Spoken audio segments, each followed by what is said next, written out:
For a year and a half now, the Central African country of Burundi has been on the brink of civil war. In 2015, President Pierre Nkurunziza, already in power for more than 10 years, announced that he would be seeking a third term, which the Constitution forbids and which also violates the 2005 Arusha peace agreement, which ended a 12-year-long civil war that left 300,000 people dead.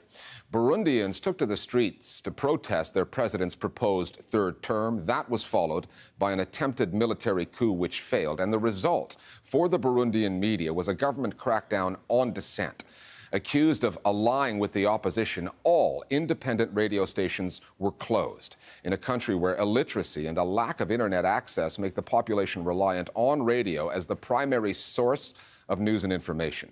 The stories now going unreported include cases of mass murder, forced disappearances, torture, as well as a refugee crisis affecting more than 400,000 people.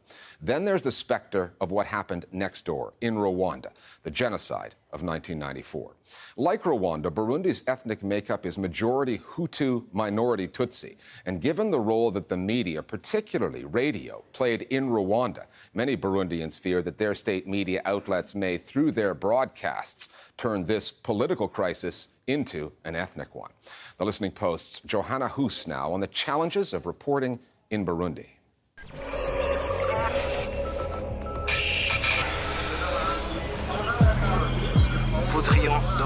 On the 13th of May 2015, Burundians heard this message on the radio.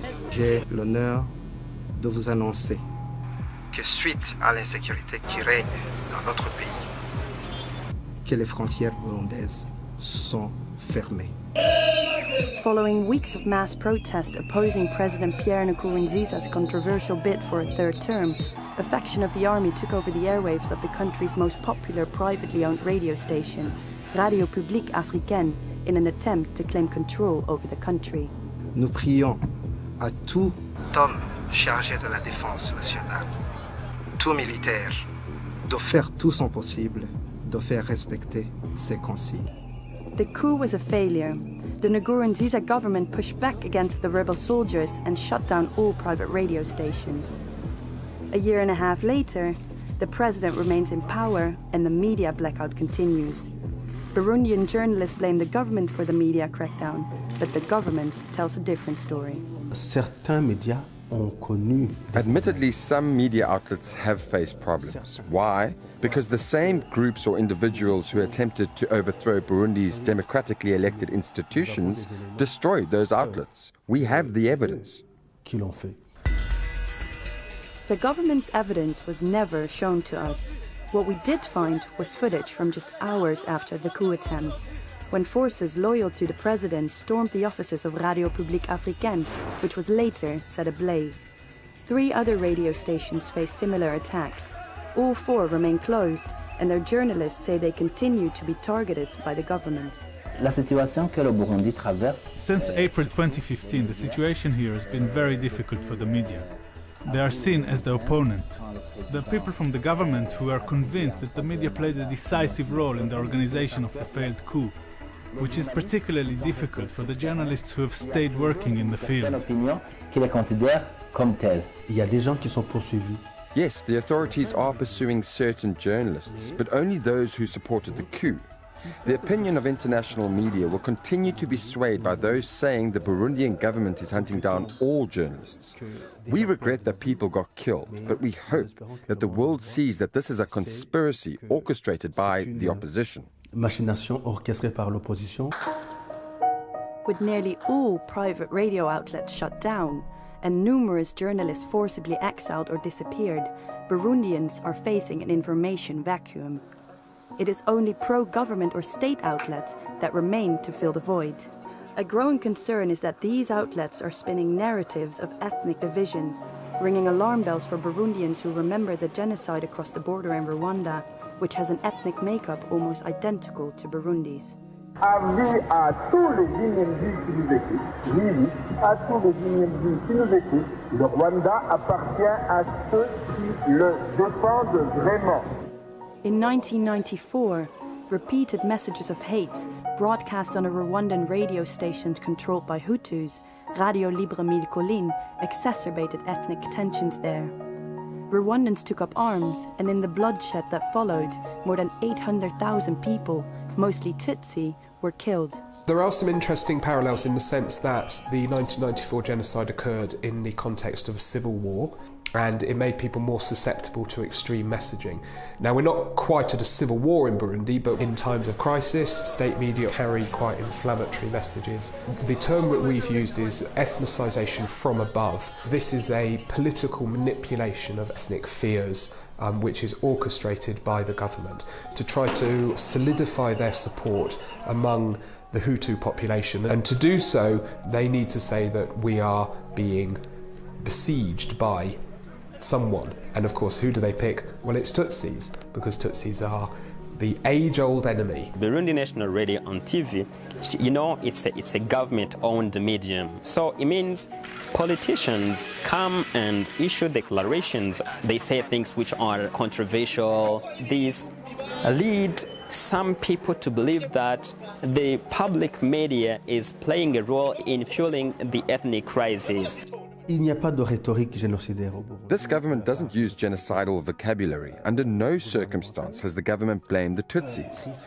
We have to establish the truth, particularly given that there are certain people who say Burundi is at risk of committing crimes against humanity and genocide. These allegations are part of a slanderous and defamatory campaign aimed at winning over the sympathy of the international community. It is a last resort by the rebels. C'est finalement cela qui pouvait prendre. In a media landscape as sparse as Burundi's, one privately owned, openly critical publication, Iwachu, stands out. The paper carries stories that none of Burundi's other papers will.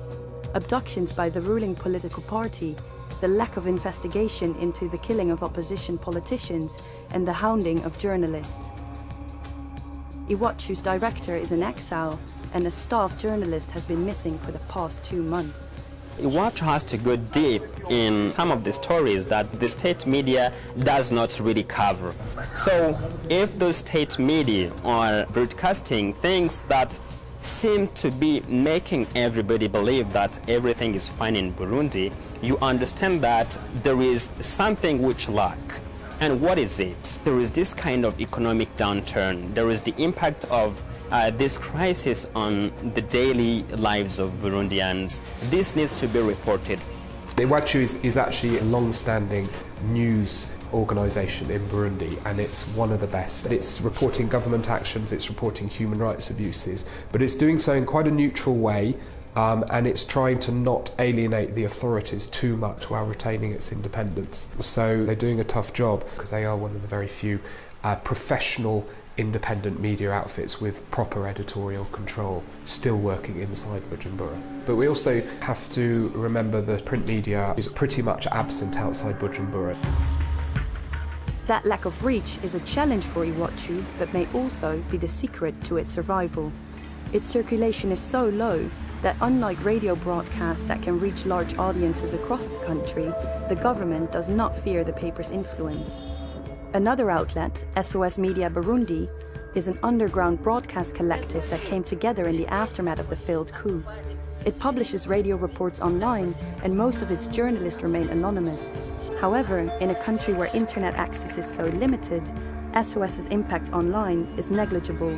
Its real audience is outside the country.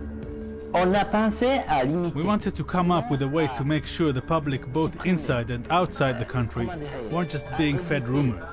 Everyone was spreading them, and people were consuming them as if they were word of God.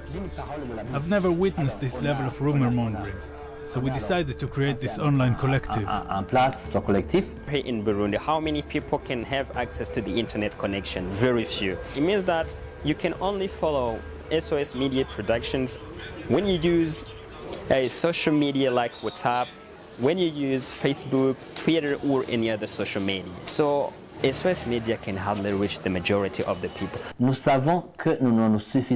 We know what we do is not enough. We're constantly pushing for the media that have been shut down to reopen. The absence of independent media is a serious blow for the Burundian public, who need information every day.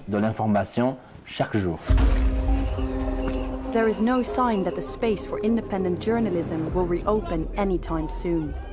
Burundi is going through a political crisis that could turn ethnic. And there is radio silence, except for those voices that the government wants people to hear.